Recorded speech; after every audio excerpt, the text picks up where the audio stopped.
On Father's Day, my millionaire son asked, "Dad, how's that $280 Lisa sends you?" I almost choked on my coffee. You know how sometimes life hits you with a curveball when you least expect it. Well, that's exactly what happened to me last Father's Day. I'm Harold Bennett, 62 years old, been living alone in my 2-bedroom ranch house on Maple Street in Austin since my wife Sarah passed from cancer 6 years ago. That Sunday afternoon in my backyard changed everything I thought I knew about trust in family. My son Tony came over for our usual Father's Day barbecue around 3 in the afternoon. The Texas heat was already brutal, must have been pushing 95 degrees, but we always did our celebrating on the back patio under the big oak tree Sarah and I planted when we first bought this place 25 years ago.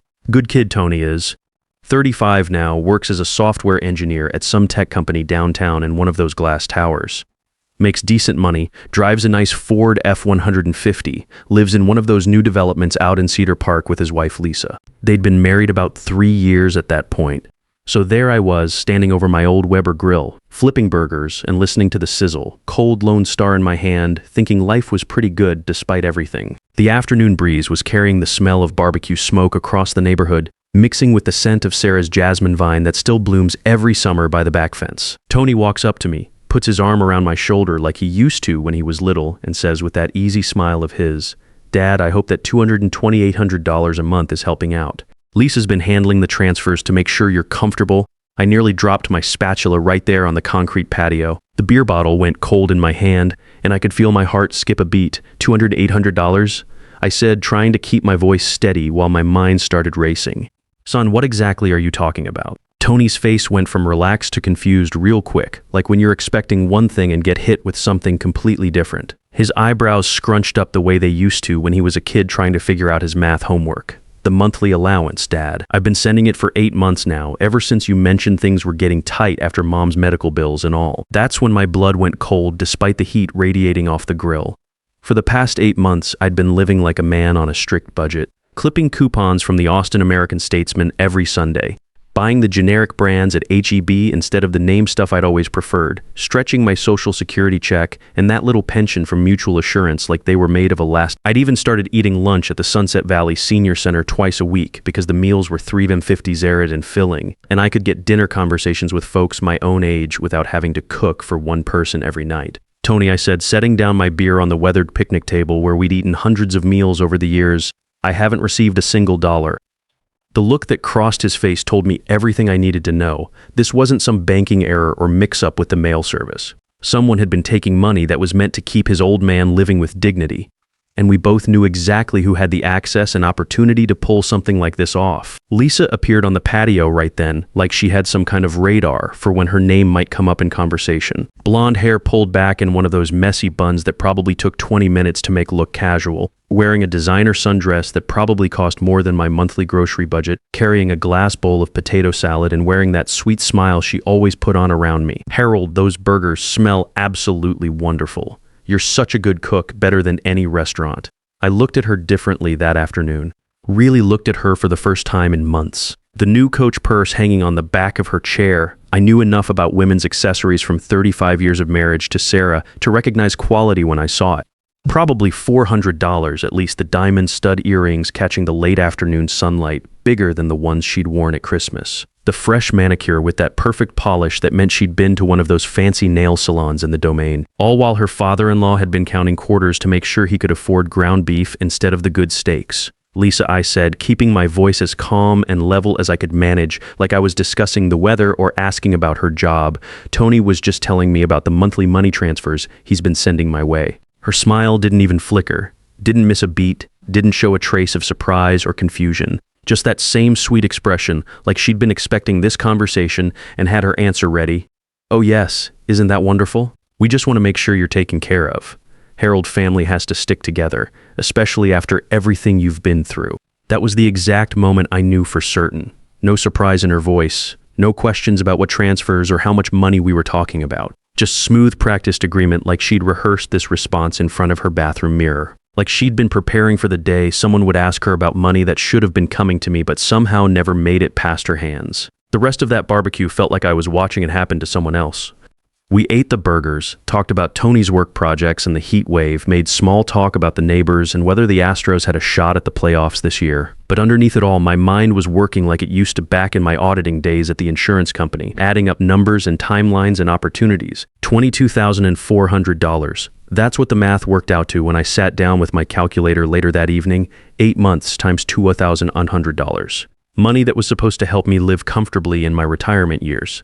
Maybe take a vacation somewhere, or fix the air conditioning unit that had been making funny noises all summer. After they left around 7 that evening, Lisa chattering about some sale at Nordstrom and Tony still looking confused and troubled, I sat in my old leather recliner in the living room.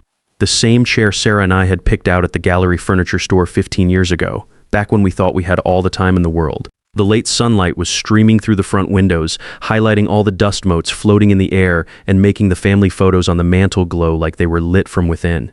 I'll admit, part of me wanted to jump in my truck right then and drive over to their house in Cedar Park, march up to that fancy front door with the decorative glass panels and raise hell about what had been done to me. But I'd spent 30 years working in the insurance business, investigating fraudulent claims and tracking down people who thought they could game the system. If you learn anything in that field, it's that emotion makes you sloppy and evidence beats passion every single time. You don't accuse someone of stealing from you without ironclad documentation to back up your claims. The next morning, I was dressed and ready by 8 a.m., sitting in my truck in the parking lot of First National Bank on South Lamar before they opened for business. Been banking there since Tony was in high school playing football for the Wildcats. The building itself isn't much to look at, brown brick from the 1980s with those tinted windows that make it look like every other small bank in Texas.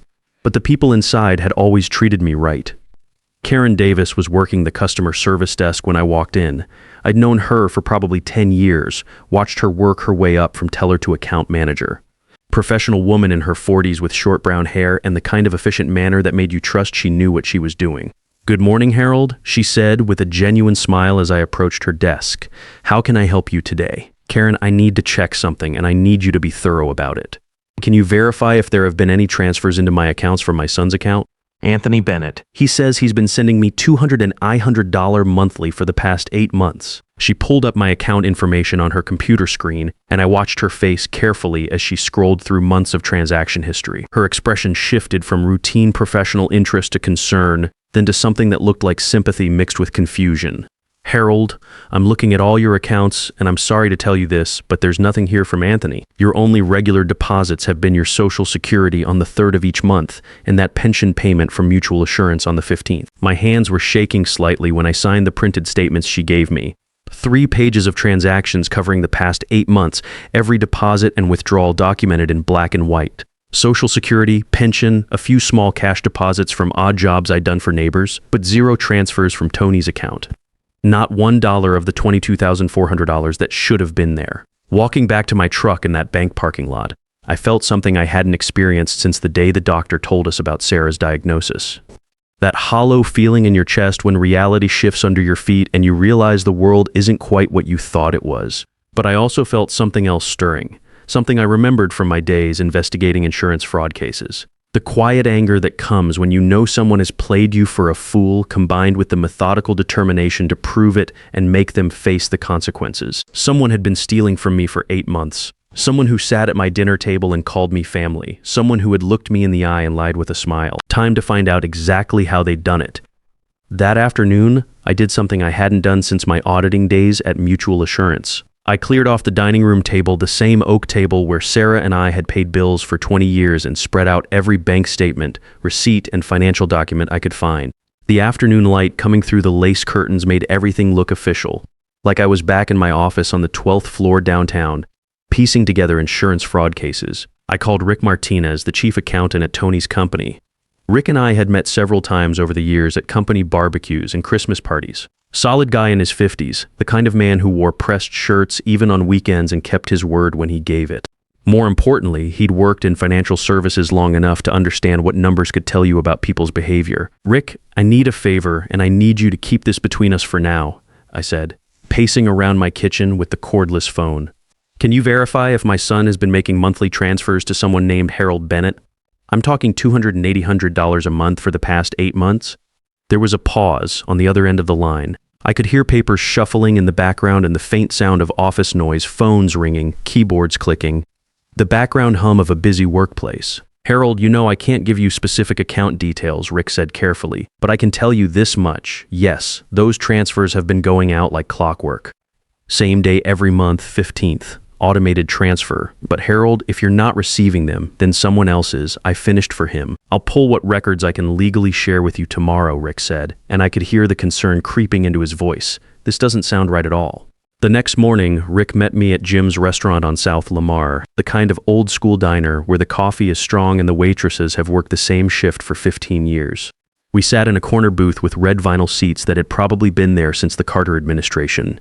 Rick brought a manila folder thick enough to choke a horse. Harold, he said, sliding the folder across the scratched Formica table, I've got copies of every transfer authorization, routing information, everything I'm legally allowed to show you without a subpoena. I opened that folder and felt my stomach drop to somewhere around my knees. 8 transfers, each for exactly $200, each authorized by Tony's signature, each going to an account at Capital City Bank on Guadalupe Street. The recipient name on every single transfer, Harold Bennett. Someone opened a bank account using your name, Rick said, stirring his coffee and keeping his voice low even though the nearest customers were 3 booths away arguing about the Rangers pitching. The routing number doesn't match any bank you've mentioned banking with. I studied those papers like they were a puzzle I had to solve. Clean, professional documents with official bank letterhead, transaction numbers, authorization codes. Everything looked legitimate except for one crucial fact. I'd never opened an account at Capital City Bank in my entire life. Rick, I said, what about company credit cards? Does Lisa have access to any business accounts? His expression darkened. She's got a secondary card for client entertainment expenses. Why? Just wondering about the timing of her lifestyle improvements. Rick made a note in his pocket notebook. I'll audit those charges tomorrow. If there's anything irregular, you'll be the first to know. That afternoon, I drove over to Capital City Bank on Guadalupe. It's one of those newer buildings trying to look friendly and approachable, lots of glass and blonde wood, with a lobby that smells like coffee and fresh carpet. I walked up to the customer service desk where a young woman with perfectly straightened hair and a name tag reading Jennifer smiled at me like I was her favorite grandfather. Good afternoon, sir. How can I help you today? I need to verify account information for Harold Bennett, I said, sliding my driver's license across her desk. Someone told me I might have an account here, but I don't remember opening one. Jennifer typed on her computer for what felt like an eternity, her manicured nails clicking against the keys. Finally, she looked up with a confused expression. Mr. Bennett, I do show an account under your name, but our records indicate it was opened by someone else with power of attorney authorization. The signature card, well, it doesn't quite match your license signature. My hands were steady as I signed her clipboard, but inside I was burning with a cold anger I hadn't felt since the day I caught an insurance claimant faking a back injury while unloading concrete blocks from his pickup truck. Can you tell me who has access to this account? I'm sorry, sir, but I'd need legal documentation to share that information. Bank privacy regulations. I thanked Jennifer and walked back to my truck, but not before noting every detail of that lobby, the security cameras positioned above the teller windows, the way the afternoon sunlight slanted through the big windows, the professional photos of Austin landmarks hanging on the walls. If this ended up in court, I wanted to remember everything. That evening, I called Linda Rodriguez. Linda specialized in elder fraud cases and had helped my neighbor 2 years ago when his grandson had been forging checks. Her office was in one of those converted houses near downtown. The kind of place where you knew you were getting personal attention instead of being shuffled through some corporate law firm machinery. Linda, I think I've got a case of family financial exploitation, and I need advice on how to handle this legally. Harold, tell me what you've discovered. I walked her through everything, the missing transfers, the forged bank account, Lisa's suspicious lifestyle improvements. Linda listened without interrupting, making notes I could hear scratching across paper on her end of the phone. What you're describing is textbook elder financial exploitation under Texas law? She said, when I finished, it's a felony, Harold. Are you absolutely sure you want to go down this road?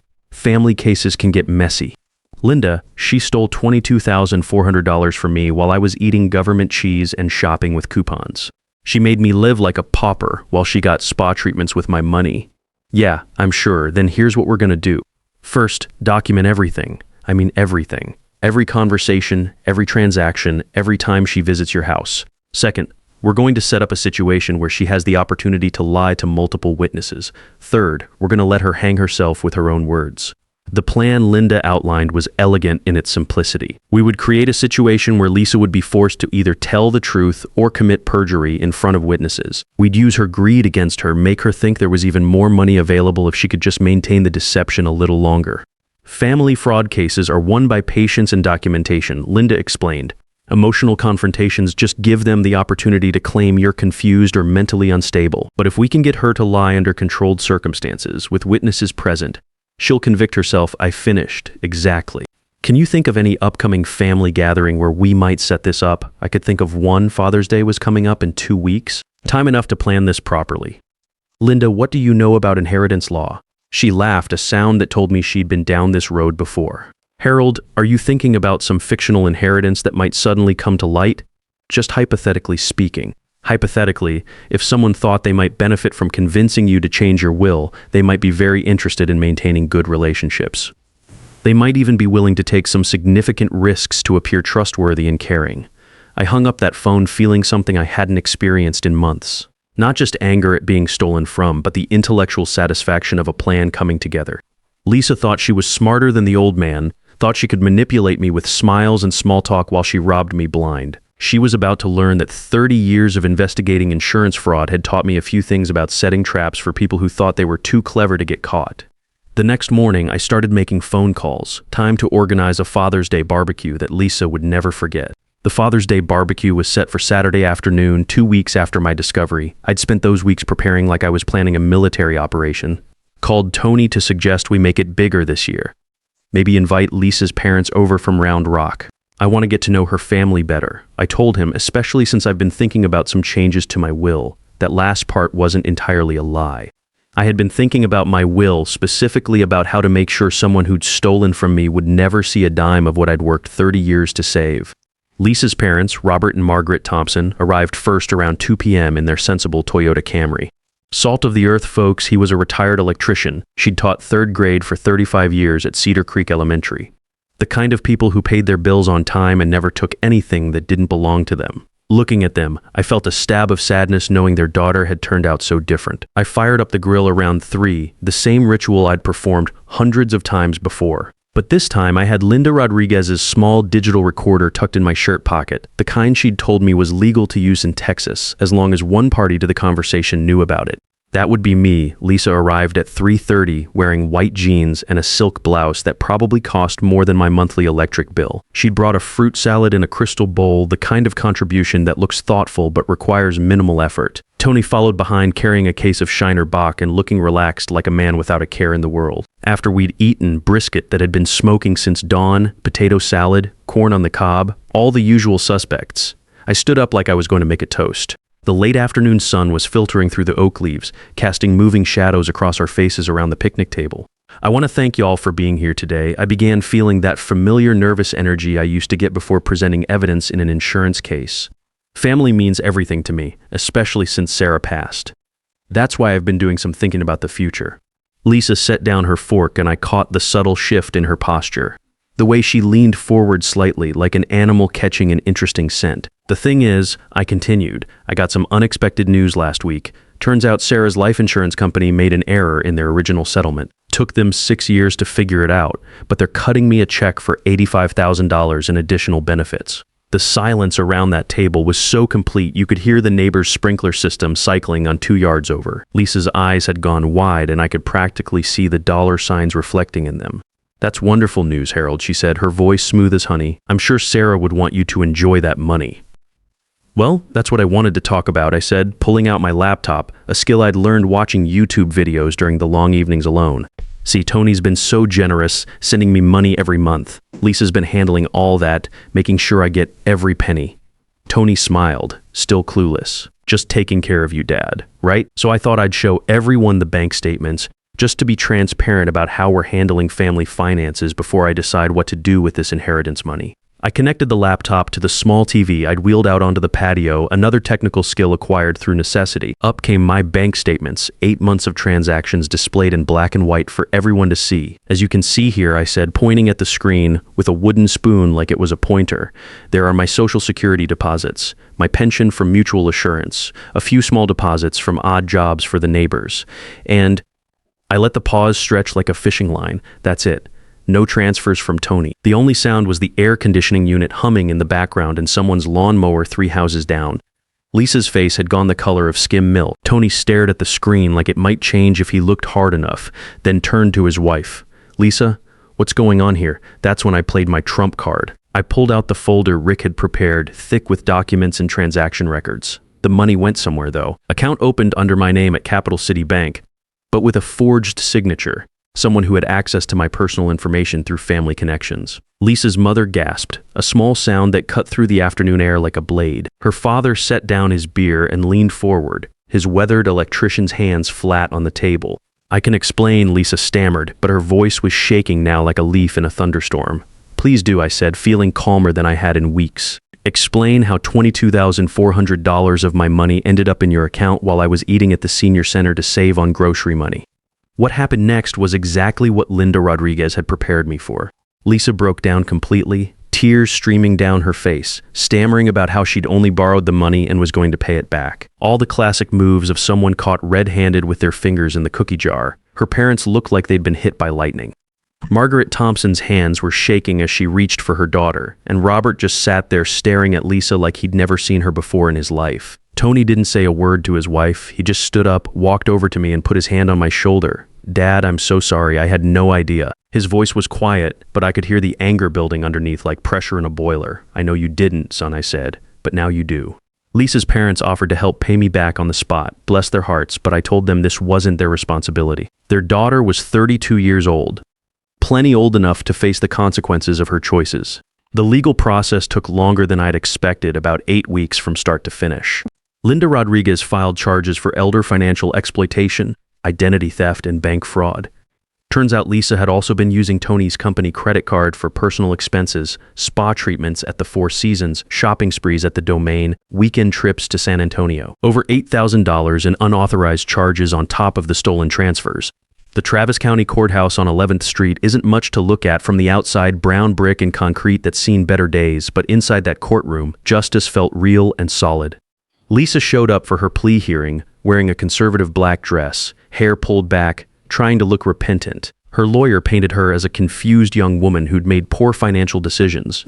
Judge Martinez wasn't buying it. "Mrs. Bennett," he said, his voice carrying the weight of 20 years on the bench, "you systematically defrauded your husband's father for 8 months. You forged documents, opened fraudulent accounts, and used a position of family trust to steal from an elderly man on a fixed income." That gavel hitting the bench was the sweetest sound I'd heard since Sarah's last laugh.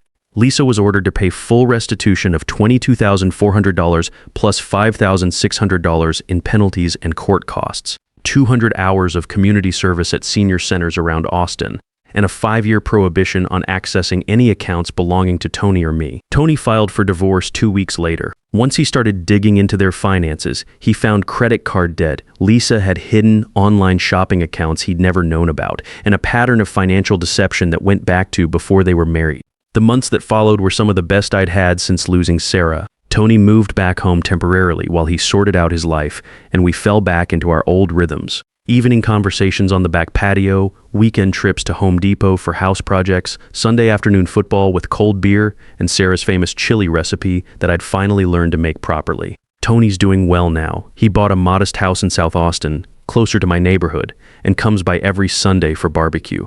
He's been dating a nurse from St. David's Hospital for the past few months, Karen Williams, a down-to-earth woman who drives a practical Honda and pays her own bills. She makes him laugh the way he used to before all this happened. I used part of the restitution money to start volunteering with the Area Agency on Aging, helping other seniors who've been victims of financial fraud. Elder financial abuse is a billion-dollar problem in this country, and most of it's committed by family members. I've helped 23 seniors recover stolen money in the past year, teaching workshops about protecting accounts and recognizing warning signs. The Austin American-Statesman did a story about my volunteer work last month. They called me a champion for seniors and living proof that justice delayed isn't always justice denied. Made me proud, though Sarah would have teased me about getting a big head. As for Lisa, she finished her community service and moved to Dallas. From what I hear through mutual acquaintances, she's working retail and living with roommates. Learning to budget on minimum wage has apparently been quite an adjustment for someone used to spending other people's money. I don't hate her. Hate's a waste of energy when you're my age, and I've got better things to do with the time I have left. But I don't trust her either, and I never will. She taught me something valuable about family. It's not just about blood relations. Real family is built on honesty, respect, and looking out for each other without taking advantage. Every Sunday when Tony comes over for barbecue, and I see him laugh the way he used to before all this happened, I know we both learned something worth more than $22,400. Trust is the most precious thing you can give someone, and once it's broken, it takes time and effort to rebuild. But when you do it right, with honesty and patience, it comes back stronger than before. Lisa thought she was stealing my retirement security. Instead, she gave me a second purpose in life and showed my son what real character looks like under pressure. Some lessons cost $22,400 to learn, but the ones that matter most, about family, integrity, and standing up for yourself, those are priceless. That's something I'll take to the bank.